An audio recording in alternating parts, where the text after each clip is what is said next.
Hello, my name is Pradeep Barma and I'm explaining the structure of protein. Before understanding the protein structure, you need to understand the structure of the amino acids. I think you are clear about the structure of the amino acids. If you have a requirements of the structure of the amino acids, then you can contact me. My channel is there. If you contact me, I will give you the video of your desired topic. Today I am starting with the protein structure. As we know, the protein structure is divided into four parts: the primary structure, secondary structure, tertiary structure, and the quaternary structure. Before the discussion of the structure, I want to explain you that the polypeptide is a unit of the protein. Let you know that the sequence of amino acids is the all thing. This is a polypeptide. So this polypeptide actually this is the subunit of protein. So if a protein contains four polypeptide, it is tetrameric protein. If a protein contains one polypeptide, let the pair. The protein is made by only one polypeptide chain. So it is known as monomeric protein. If the protein is made by four polypeptide chain, that means there are four subunits, it is known as tetrameric protein.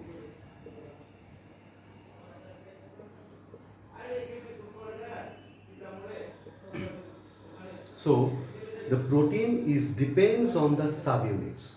That how many numbers of the subunit is there? Here I am indicating the subunits. That means it is a polypeptide chain. So if a protein contains one polypeptide chain, it is monomeric protein. If a protein contains two polypeptide chain, it is dimeric protein, and this goes on. If the protein contains 2 to 9 polypeptide chain, it is oligomeric protein. So, and here also we can mention that if all the polypeptide chains are similar type, then it is homomeric protein. Whereas, if the protein contains different types of polypeptide chain, it is heteromeric protein. Today, I am starting with the primary structure of protein.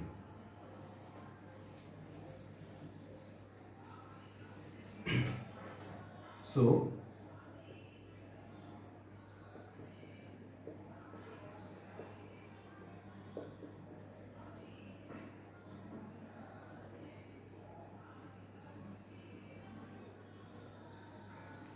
primary structure. What does it mean by primary structure?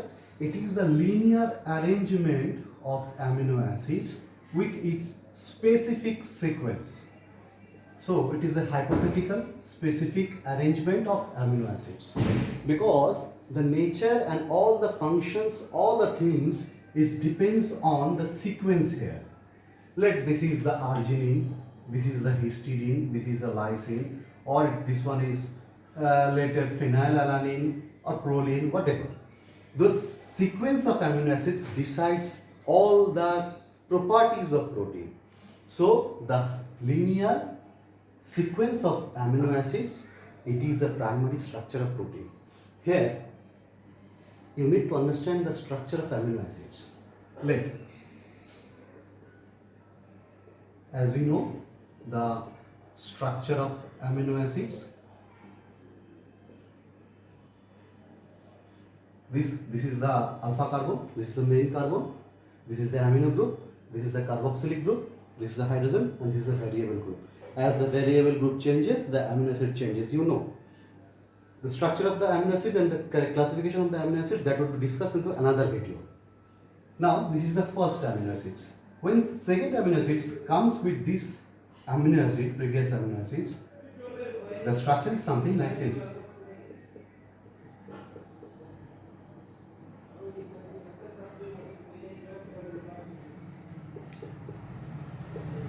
This is R2 amino acids. Here you can see that the OH of the carbonyl group, carboxyl group of the first amino acids, and the amino group of the second amino acids come in the interactions. Here this OH and H, this interacts and it has released in the form of a water molecule, and therefore CNC, this bond is created. As we know, the valencies are been fulfilled because कोई भी compound अपने elements के valency को fulfil छोड़ के बन ही नहीं सकता है. We know that the valency of the carbon is 4, 1, 2, 3, 4. The valency of the nitrogen is 3, 1, 2, 3. But here OH and H is been removed as a molecule of water. Therefore, this carbon need to fulfill its valency. So this is taking this nitrogen. Therefore, 1, 2, 3, 4. Whereas in 1, 2, 3. So all elements fulfilling its valency. So this bond, which is CNC bond, it is a peptide bond. It is the peptide bond.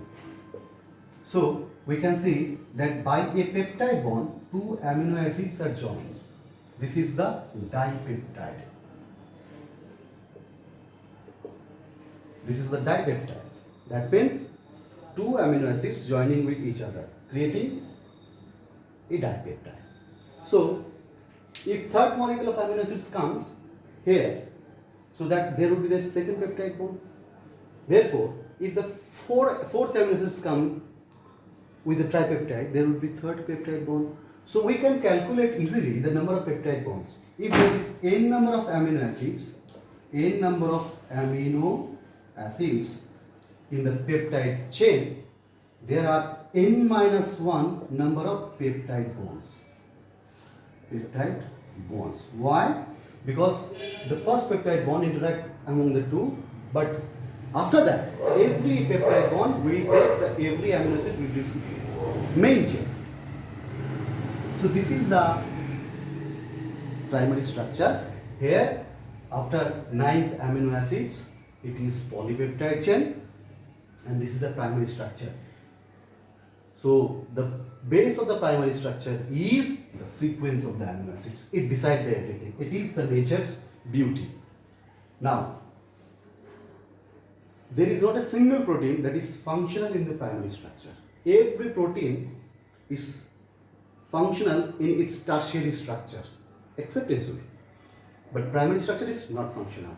So, if a protein needs to be functional, it must reach to its quaternary structure or tertiary structure. So today, now I am discussing the secondary structure.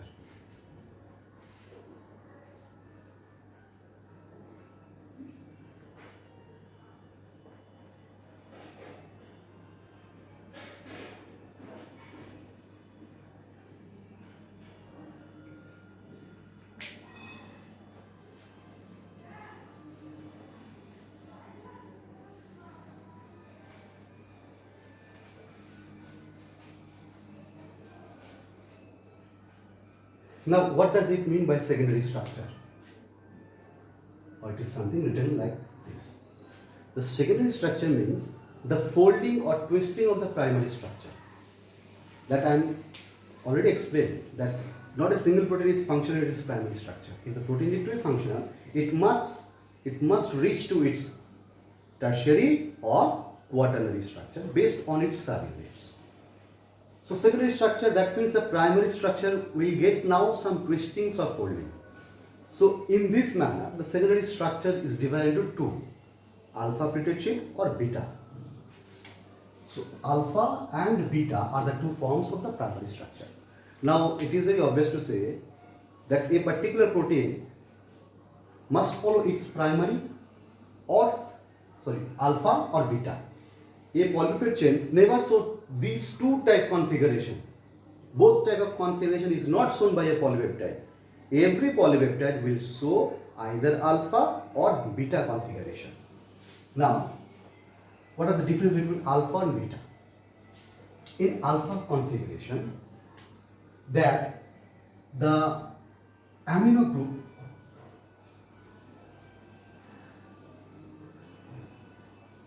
and the carboxylic group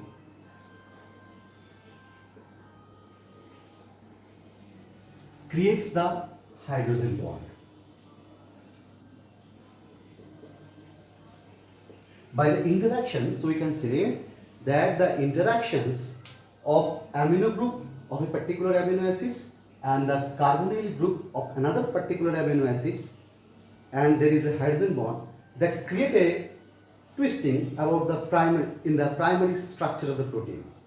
So if we see the primary structure of protein, there is something like this type of folding. So this is a primary structure where there is N-terminal and there is C-terminal. Because one amino group must be there at the one end, and at the last there must another carbonyl group.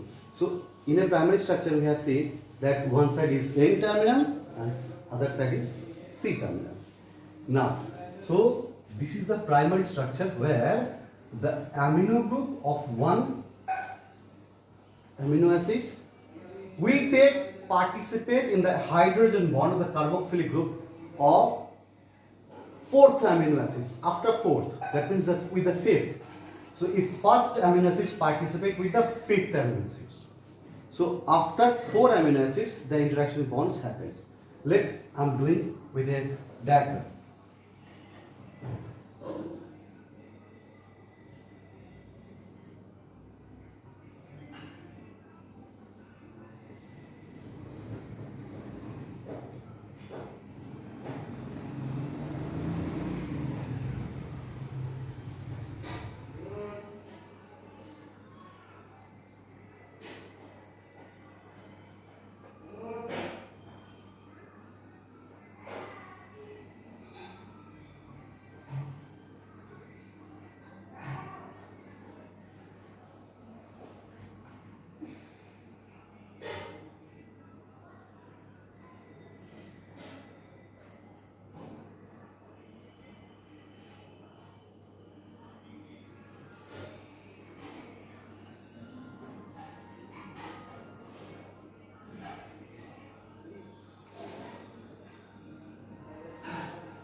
So this is the arrangement of the primary structure. Here, this is the amino group.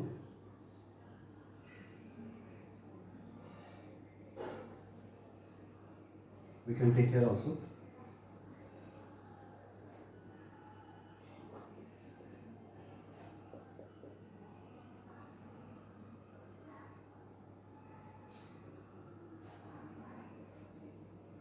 So this is the first amino acids, alpha carbon, the base carbon. This is the first amino acids, that is number N. The amino group of here, it will take participate in the with the carbonyl group of the N+4.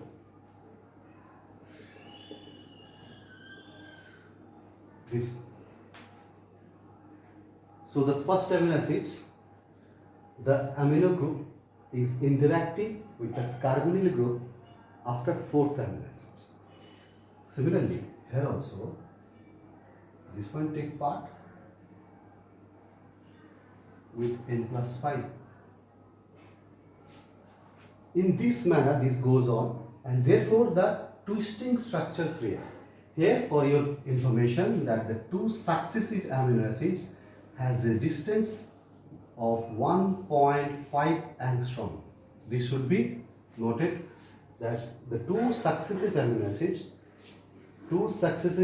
acids has a distance of 1.5 angstrom in the primary structure of, in the alpha peptide sheet of secondary structure. Now I am moving to the beta sheet or beta structure of the secondary structure.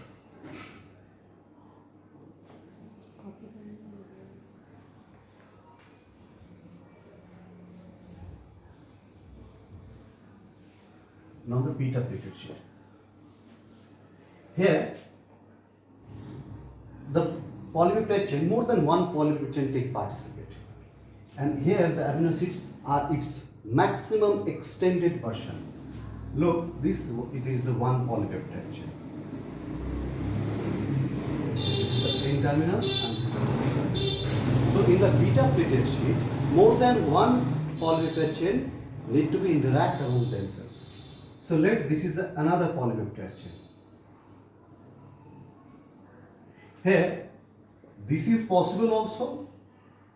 This is cis configuration, whereas this is trans configuration, where N-terminal and C-terminal of the two polypeptides are opposite in direction. It is much more stable structure. So, beta peptide sheet will be achieved in that case where the protein is not monomeric. Protein must be oligo or polymeric protein. So more than one polypeptide chain will interact, and if it is given in this trans configuration, it is the stable one. Here the two successive amino acids has a distance of 3.5 angstrom. What is meant by angstrom? I think you know what does it mean by angstrom. So we can easily say that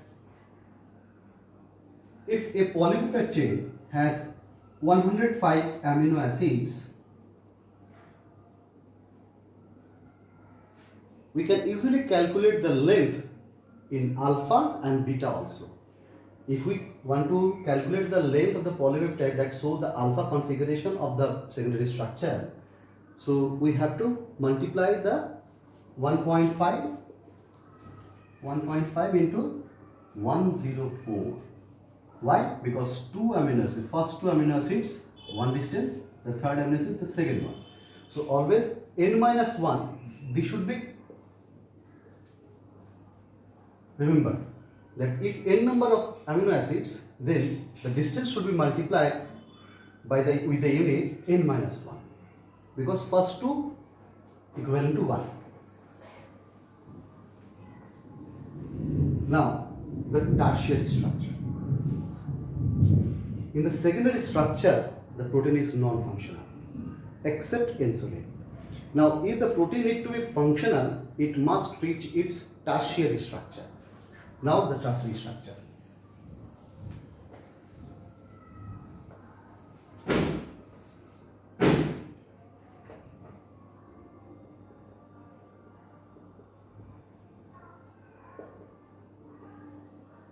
So tertiary structure. Here the particular geometric configuration need to be achieved.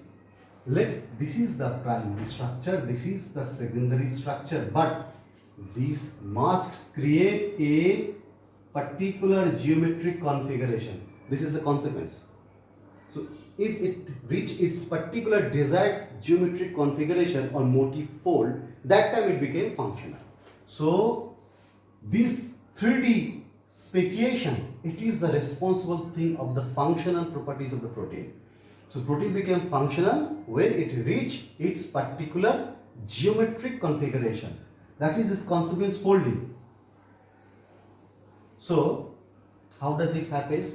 It happens by the interactions of the side chains. So this is the N-terminal and this is the C-terminal. So you must clear about the primary structure, you must clear about the secondary structure, and this is tertiary structure, where the side chains of the amino acids take participate. In the secondary structure, I have already explained that the carbonyl group and the amino group take participation in the peptide, in the protein structure. The interactions among the amino group and the carbonyl group. But in the tertiary structure, the side chain take participate. And therefore, a particular folded structure you can see here, this structure is particular folded structure.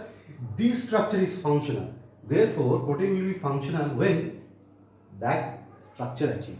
So if the protein is monomeric protein, that means it's made by single polypeptide chain. This is the ultimate structure. This is the functional form of the protein. But if the protein is multimeric or oligomeric, whatever, then the quaternary structure is required. Now I'm explaining the quaternary structure.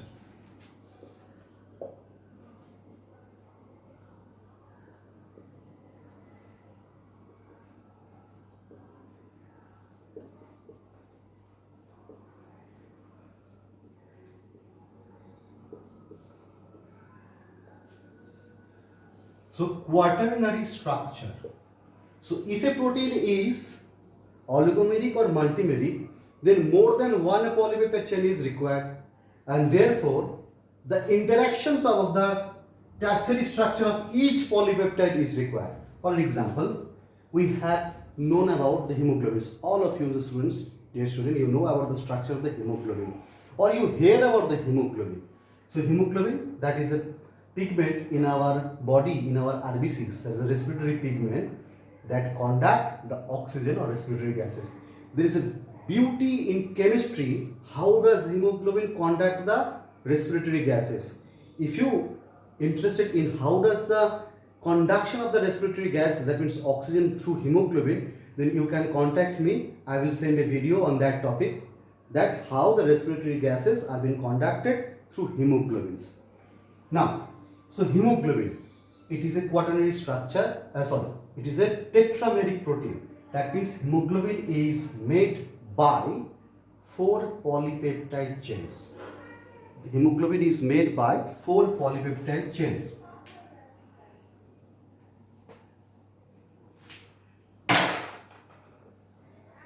Let's 2 alpha and 2 beta. 2 alpha and 2 beta. That means what? Alpha polypeptide must reach its tertiary structure. This alpha polypeptide must reach its tertiary structure. This beta polypeptide also must reach its tertiary structure, as well as this beta polypeptide also reach its tertiary structure. Therefore, if a protein is multimeric, that time each polypeptide chain after being its tertiary structure now interact among themselves, and these interactions among the polypeptide chains, that is the quaternary structure. Here electrostatic force, covalent force are responsible. So many responsible bonds are there. So what does it mean by quaternary structure? That the interactions of more than one polypeptide chain, and every polypeptide chain after being in its tertiary structure will now take part to interact among themselves, and that is a quaternary structure of protein. So obviously we can say that we can achieve the quaternary structure in case of a protein that is oligomeric or multimeric. Monomeric protein, only this tertiary structure, up to this tertiary structure we will achieve. But if it is the oligomeric or multimeric protein, then we can have the quaternary structure as explained by hemoglobin. So this is the ultimate structure of protein: primary, secondary, tertiary and quaternary.